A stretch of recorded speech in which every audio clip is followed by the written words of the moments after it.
ધારવી ગઈકાલે ગોપાલ ઇટાલિયાની સભામાં જે ભાઈએ સવાલ કર્યો હતો, જેવી રીતે સવાલ કર્યો હતો એ હાલ ચર્ચામાં છે, તેમના વિડીયો વાયરલ થઈ રહ્યા છે। ત્યારે આ ભાઈ કોણ એ બધાને સવાલ થતો હશે। એ ભાઈ આજે મારી સાથે જોડાયા છે। નમસ્કાર પ્રકાશભાઈ। નમસ્કાર બેનજી। પહેલા તો તમારો પરિચય આપો, તમે ક્યાંના છો, તમારું નામ શું છે અને તમે સભામાં કાલે ગયા ત્યારે તમારી સાથે શું થયું? મારું નામ પ્રકાશભાઈ જલ્લુ છે। મારું ગામ વંથલી તાલુકાનું ગામ છે। મારી વંથલી તાલુકામાં જમીન છે, જે ઉબેણ ને કાંઠે અમારે ત્યાં કમજ કહેવાય, જે ઉબેણ ને કાંઠે મારું જમીન ખેતર આવેલું છે। ગઈકાલે તમે સભામાં ગયા ત્યારે તમારી સાથે શું થયું? તમારો સવાલ શું હતો? મારો સવાલ હું આ ગોપાલભાઈ ચુટાણા એના પ્રચારમાં પણ અમે ગયેલા, એના તૃપ્તિબેન આવે કલે સુરતના કોર્પોરેટર એની સાથે પણ હું ગયેલો, મને બોલાવ્યો હતો એટલે રાતે હું એની સાથે પણ પ્રચારમાં પણ ગયેલો। જે પે આ પાયલબેન છે એના વિરોધ પક્ષના નેતા છે સુરતના કોર્પોરેટર તરીકે, એની સાથે પણ અમે ગયા હતા। ત્યારે પણ મેં કીધું હતું કે આ મેન પ્રશ્ન અમારો કેમિકલ યુક્ત પાણીનો છે, તો કે કાંઈ વાંધો નહીં પ્રકાશભાઈ, ગોપાલભાઈ ચૂંટા હે ત્યારે એ પ્રશ્નનો મુદ્દો ગોપાલભાઈ ઉઠાવશે એમ મને પાયલબેને કઈ કહેલું। ત્યારે જે આ સુરત વિરોધ પક્ષમાં આપ આદમીના કોર્પોરેટર છે અને વિરોધ પક્ષના કોર્પોરેશનના નેતા પણ છે, એ અમે મુદ્દો પણ એને કહેલો ને જે તે વખતે ગોપાલભાઈ કોઈના ફોન ઉપાડતા નથી। હવે બરોબર, ગોપાલભાઈ ફોન ઉપાડતા નથી, પછી પ્રવીણભાઈ આહિરની મેં સંકલન સમિતિની જુનાગઢની બેઠક ગયા મહિનાની પૂરી થઈ ત્યારે મેં ફોન કર્યા, ન ઉપાડ્યા, એટલે મેં પ્રવીણ આહિર અમારા માંગલા તાલુકામાં કેશોદ તાલુકાના માંગલા ગામે આવેલા પ્રવીણભાઈ રામ, એટલે એની અહીંયા સભા કરી, એટલે મેં એની સભામાં કોમેન્ટમાં એની હજી ફોટા મેલ્યા, એના કોમેન્ટમાં મેં એમાં કોમેન્ટ કરી કે તમે સભા કરવાથી હું ફાયદો, તમે ખેડૂતના મુદ્દા ઉપર આવો અને તમે એનું નિરાકરણ લઈ આવ્યા હોય તો મને દેખાડો। એટલે પ્રવીણભાઈનો મને ફોન આવ્યો કે પ્રકાશભાઈ તમને મારાથી શું તકલીફ છે? હું તકલીફ પ્રવીણભાઈ તમારાથી મને કાંઈ પણ નથી, ગોપાલભાઈને આપણે ચૂંટાવ્યા તો ગોપાલભાઈ કેમિકલનો નથી બોલતા, તો એનું કારણ શું છે? તો કે હું કરા સંકલનમાં એ મુદ્દો 45 મુદ્દા લીધા પણ કેમિકલ વાળો મુદ્દો કેમ નથી, મારો પ્રશ્ન એ હતો। તો કે હું આ વખતે આ વિધાનસભામાં એ મુદ્દો ઉઠાવીશ પ્રવીણભાઈ પાસે, ગોપાલભાઈ પાસે પ્રવીણભાઈ કે, પણ વિધાનસભામાં પણ આ ભાઈએ એ મુદ્દો લીધો નહીં। એટલે મેં એને કીધું તો જો તમે મુદ્દો નહીં ઉઠાવો તો હું તમારી જાહેર મંચમાં તમારી જાહેર સભામાં આવીને હું આ મુદ્દોનો તમને પ્રશ્ન પૂછીશ, ને લોકશાહીમાં બેન બંધારણ અધિકાર આપેલ છે કે વિરોધ પક્ષના હોય કે શાસક પક્ષના હોય ગમે એને તમે પ્રશ્ન પૂછી શકો, આ લોકશાહીમાં બંધારણમાં આપેલો અધિકાર છે આપણો। તમારો જે સવાલ હતો એના પર વાત કરવી છે કે કેમિકલ યુક્ત પાણી જે છોડાઈ રહ્યું છે એ મુદ્દો ત્યાં જૂનાગઢમાં અત્યારે જે છે તેના વિશે શું કહેવા માંગો છો? બેન, આ શનિવારને દી અમે વંથલી તાલુકાનું ધંધુસર ગામ છે, ત્યાં અમે ખેડૂત મિટિંગ રાખેલી હતી। એમાં કોંગ્રેસના આગેવાનો હતા, ભાજપના આગેવાનો હતા અને આમ આદમીના અમીરભાઈ રામ શેખડાભાઈ જે આમ આદમીના પાર્ટીના આગેવાનો છે, જે પણ પ્રવીણ ગોપાલભાઈની હારે જે જોડાયેલા છે, ગોપાલભાઈનો પ્રચાર કરેલ છે। અમીરભાઈની વાડીએ, અમીરભાઈ રામની વાડીએથી બેકવાળાને અમે લઈ ગયા હતા અને ત્યાંથી એની ડિબેટ પણ કરી। તમને કહું, માણાવદર તાલુકાના જીલાણા ગામના ખેડૂતોની એની વાડીએ બાયપાસ પાસે એ પણ અમારી સાથે શનિવારની મિટિંગમાં વંથલી તાલુકાના ધંધુસર ગામે હતા। અમે આ લાલ કેમિકલ યુક્ત પાણી બાબતમાં ત્યાં ભેરા થયેલા। ધંધુસરની પહેલી ભેંસું હતી એ બધી મરી ગઈ, 12 ભેંસું બેન, આ પહેલો વરસાદ આવ્યો ને જે ભેંસુએ ઉબેણ નદીનું પાણી પીધું, 2 લાખની ભેંસું, 10 થી 12 ભેંસું મરી ગઈ છે ધીમે ધીમે થતા, બરોબર। એટલે અમારી વિસ્તારમાં જે ઉબેણ નદીનું જે ભાટ ગામ છોડવડી જે ગોપાલભાઈનો વિસ્તાર છે ત્યાંથી જે પાણી આવે છે, ત્યાંના તમે ઉબેણ કાંઠાના ગામડામાં એકો એક ગામમાં તમે જાઓ, મજેવડી જાઓ, પત્રાપરમાં જાઓ, ધંધુસરમાં જાઓ, કોયલીમાં જાઓ, બારોટમાં જાઓ, જે માણસો નાય છે બધાને ચામડીના રોગો છે। જુનાગઢ ચામડીના ડોક્ટર પાસે જાઓ તો તમને ઉબેણ કાંઠાના આ ગામડાઓના દર્દીના નામ હશે, ઘરે ઘરે એક દર્દી ચામડીના રોગોના છે આજ।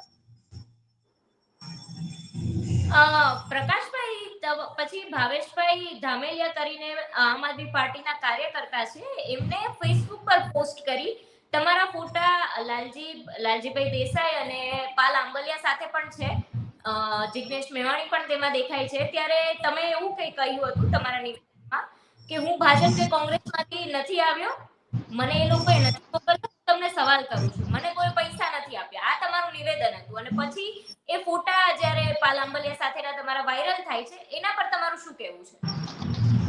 બેન, શનિવારને હું તમને દાખલો આપું, એના ફોટા હું તમારામાં નાખું, એમાં મેં તમને કીધું ને અમીરભાઈ રામ કે જેની વાડીએથી ગોપાલભાઈએ ડિબેટ કરેલ એ પણ મારી સાથે છે। ગોપાલભાઈના ફોટા હું તમને આપું. ગોપાલભાઈએ પોર અમે કિસાન મહાપંચાયત કરી. ગોપાલભાઈ, પાલભાઈ આંબલિયા, જિગ્નેશભાઈ મેવાણી, આ પ્રવીણભાઈ રામ, બધા પાલા ગામમાં સ્ટેજ ઉપર બધા યોગેન્દ્ર યાદવ આવ્યા હતા, દિલ્હીથી બજરંગ પુનિયા આવ્યા હતા, બધાની સાથે ફોટા છે. એટલે ગમે એની મારો ફોટો ગોપાલભાઈ મારી સાથે હું ગોતું છું, ક્યાંક મળશે તો એ પણ હું તમને બતાવીશ. ફોટા આપવાથી કોઈ માણસ, આ લોકશાહીમાં હું તમને બતાવું ગોપાલભાઈના અને પાલભાઈના ફોટા છે, જે તમે ગોપાલભાઈની ફેસબુક પેજ ઉપર જોઈ શકશો. 2019 નો ગોપાલભાઈનો ફોટો છે. ગોપાલભાઈ ઇટાલી અને પાલભાઈ આંબલિયા બે સાથે છે. એટલે ફોટાના હિસાબે તમે કરી શકો તો આવો ને. ગોપાલભાઈનો બીજો ફોટો હું તમને આપું. ગોપાલભાઈનો ફોટો છે, હું તમારામાં નાખું છું આજની તારીખ હમણાં. ગોપાલભાઈનો ફોટો જે ગોપાલભાઈએ સસ્તા અનાજનું કીધું તું, અનાજ ચોરીનો જે ભાઈ છે પરમારજી ખડિયા પોતે જે ભેસાણમાં હમણાં બેઠા હતા, એની સાથે પણ ગોપાલભાઈનો ફોટો છે. તો ગોપાલભાઈનો પણ ભાગ હશે ને અનાજ ચોરીમાં? ભાગીદાર હશે ગોપાલભાઈ એની સાથે? બેન હું તમારામાં ફોટો નાખું. હશે ભાગીદાર? 3,40,000 નું અનાજ ભાઈની ઘેરેથી પકડાણું છે, આમ આદમીના આગેવાનની, ભેસાણ તાલુકાના.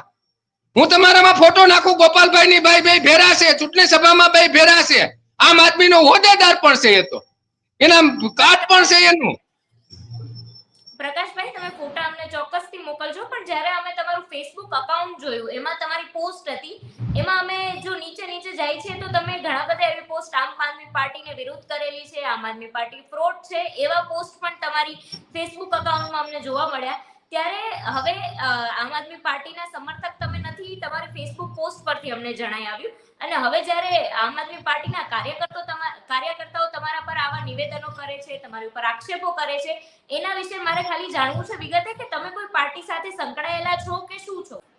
બેન, કોઈ પાર્ટી આજની તારીખે મારો કોઈ પણ પાર્ટીમાં હું સભ્ય નથી. તમે જોઈ શકશો, સભ્ય નોંધણીમાં કોઈ પણ પાર્ટીમાં હું નથી. ખેડૂતનો મુદ્દો લઈને ગોપાલભાઈ આવે, ભાત ગામ છોડવડી કે ત્યાંથી યાત્રા કાઢવી હોય તો આપણે ગોપાલભાઈ બેરા પણ છીએ.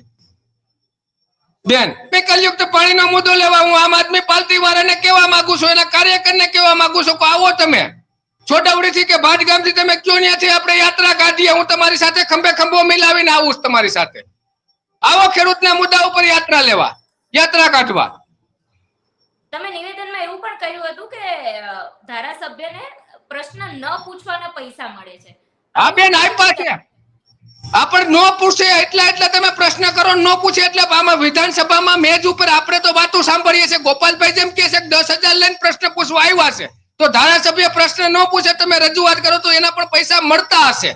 ઈ ભાઈ કે છે, બધાને માથે આક્ષેપ કરે છે કે રૂપિયા લઈને ગાંડા ધોયડા આવે, નાયે ધોયા વગરના ધોયડા આવે.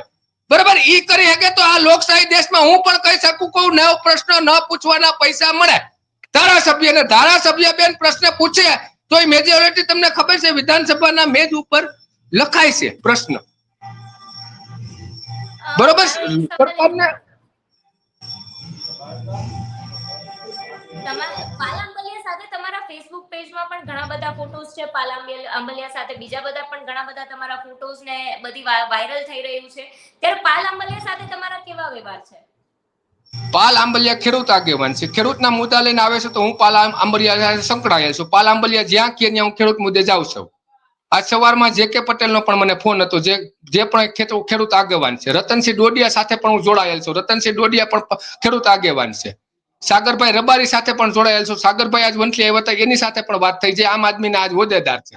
એની રાજુભાઈ કરપટાપા સાથે પણ મારા ફોટા છે. રાજુભાઈ પણ અમારા મિત્ર છે, જે આમ આદમીના આગેવાન છે, અને મારે ઘરના આવવા જવાના પણ સંબંધ છે રાજુભાઈ આ સાથે પણ.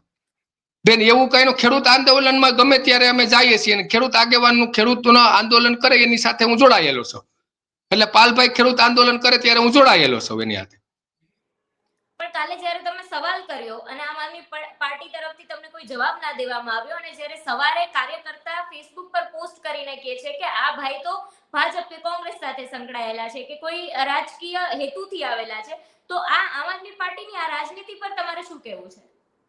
બેન, આમ આદમી પાર્ટી એટલે ભારતીય જનતા પાર્ટીની બે ટીમ છે. હું તમને ચોખ્ખું તમારા સ્ટેજ ઉપરથી કહેવા માંગુ છું.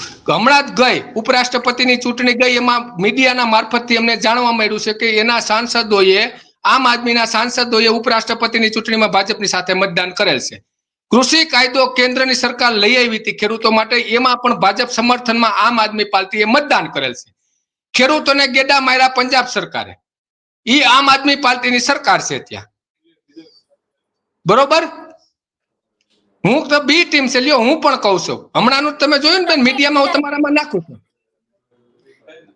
તમે રાજનીતિથી એટલા જાણકાર છો, ત્યારે તમે કોણ છો? તમે આગામી સમયમાં રાજનીતિમાં જવા માંગો છો? તો રાજનીતિમાં જો તમે જાઓ તો તમે કઈ પાર્ટીમાંથી જાઓ, એ પણ એક સવાલ થાય છે. બેન રાજનીતિમાં જવું નથી. ખેડૂતનો મુદ્દે કાયમી લડ્યો છું ને કાયમી માટે લડવું છે. રાજનીતિમાં જવું નથી. પણ રાજનીતિ કરતા પણ રાજનેતાઓ, જે નેતાઓ છે એનાથી તમે ઘણા બધા નજીક હોય તેવું જણાઈ રહ્યું છે, એટલા માટે આ સવાલ થાય છે.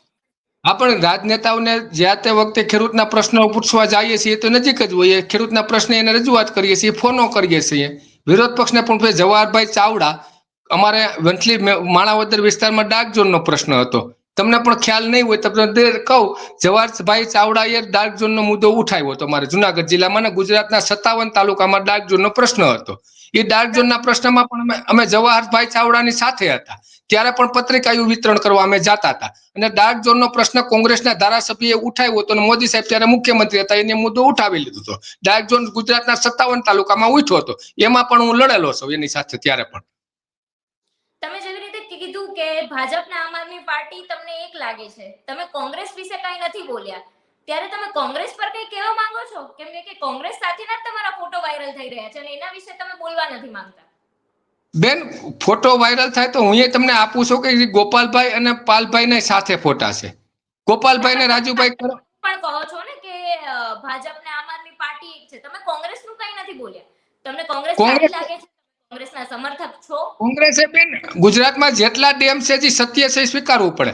જે કોંગ્રેસ જેટલા ડેમ ગુજરાતમાં છે કોંગ્રેસ પાર્ટીના બનાવેલ છે. જે બાલાગામ કાલ જે સભા હતી હું જ્યાં ગયો હતો ને, બાલાગામથી બામણાસા સીમ શાળાઓ હતી, ચાલુ હતી સીમ શાળાઓ. બેન અમે સીમમાં અમારે વસ્તી એની કોઈના ગામડામાં 70% પ્રજા વાડીઓમાં, વાડી વિસ્તારમાં રહીએ છીએ. અમારે જે ધંધુસર ગામનું પણ હું તમને જે કહું છું ને, શનિવારે બધી પાર્ટીના હતા ત્યાં પણ હતી, ત્યાં સીમ શાળાઓ પણ રાખી હતી. કોંગ્રેસે ખાતરના કારખાના, કોંગ્રેસના વખતમાં 700 રૂપિયા ખાતરનો ભાવ હતો, આજ 5 વર્ષમાં 1400 રૂપિયા થઈ ગયા છે. લાગણી તો હોય બેન ખેડૂત તરીકે. હું તમને વાત કરું, મને જેવું તેવું સાંભળે કોંગ્રેસની સરકાર હતી ત્યાં મગફળી અને સોનાનો ભાવ બે એક સરખો હતો. તમને પણ ખ્યાલ હશે, અમરસી વખત તમે જોઈ લેજો, ગૂગલમાં જઈને સર્ચ કરજો. એક તોલા જે સોનાનો ભાવ હતો ને, એ જ મગફળીનો એક ખાંડીનો ભાવ હતો બેન. આજ તમે જોવો કેવડો ડિફરન્સ છે. ખેડૂતોને શું આપ્યું આની? પંજાબમાં ગેડા માર્યા, આંદોલન કરે તો ગેડા મારે. ત્યાં પણ આમ આદમી પાર્ટીએ આવવા નથી દીધા. કૃષિ કાયદામાં એને સમર્થન આપેલું છે. આ રેકર્ડ ઉપર બોલે છે, હું નથી બોલતો બેન. તમારો પરિચય લોકોને આપજો. તમે ખેડૂત છો, ક્યાંથી છો, તમે કેવી રીતે રાજકારણ સાથે જોડાયેલા છો? બેન હું ખેડૂત છું, હું વંથલી તાલુકામાં જોડાયેલ છું. મારા ફેસબુક એકાઉન્ટ ઉપર તમે જોઈ લેજો. હું ગમે એને વિરોધ કરવામાં આવું. ચણાનું જે તે વખતે એના 3 વર્ષ થયા. 3 વર્ષ પહેલા ચણાની ખરીદી સરકારે કરી હતી. પેલા ખરીદીના રેકોર્ડમાં આવ્યા હતા 125 મણ ચણા તમારા લેશું. પછી 25 મણ લીધા. એનો પેલો વિરોધ કરનાર હું છું અને એના ફોન, એના કાગળ માથે સહી ન કરનાર પણ હું છું કે મારા 125 મણ ચણા લ્યો તો મને અસંતોષ છે તમારો, હું લખીશ તો હું સહી કરીશ.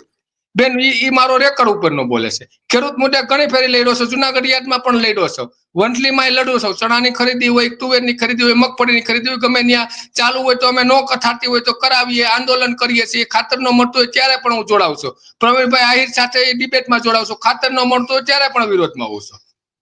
આભાર તમારો અમારી સાથે જોડાવા બદલ. જોડાયેલા રહો વિશેષ ન્યૂઝ સાથે. તમારું શું કહેવું છે આ મુદ્દે અમને કમેન્ટ કરીને ચોક્કસથી જણાવજો. જો તમે અમને YouTube પર જોઈ રહ્યા છો તો લાઈક, શેર અને સબસ્ક્રાઇબ કરવાનું ના ભૂલશો. અને ઇન્સ્ટા કે ફેસબુક પર જોઈ રહ્યા છો તો અમને ફોલો જરૂરથી કરજો. આભાર.